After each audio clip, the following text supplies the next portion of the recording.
বলেছে মেয়ে সন্তান কতটা যত্ন করতে পারে একটা মাকে।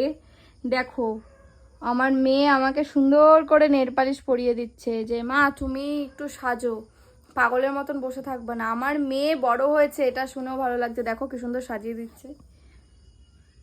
মামা তোকে কে বললো পড়াতে? তুমি আমার বসে আছো, আমার ভালো লাগে না। বসে রয়েছি ভালো লাগছে না এমনি এমনি? বলে পায়ে একটু নেল পালিশ পরো না, কিছু না, কেমন করে বসে আছো। এবার নেল পালিশটা ড্রেসিং টেবিল থেকে নিয়ে এসে আমাকে আবার পরিয়ে দিচ্ছে আমার মেয়ে। আমি সত্যি আজকে আমার মনে হলো আমি অনেকটাই, আবার হাতে আবার অন্য কালার পরিয়েছে, নাইটির কালারে। দেখো মানে আজকে আমার ভীষণভাবে মনে হচ্ছে আমি ভীষণ ভাগ্যবান যে আমার এরকম একটা মেয়ে হয়েছে। মেয়েরা সত্যি মায়ের কষ্ট বোঝে, কপাল করে আমি মেয়ে পেয়েছি গো। আমার সোনামাটা সবসময় সুস্থ থাকুক এইটুকুই চাই। মামা রে তুই সারা জীবন সুখে থাক বাবা। হয়ে গেছে।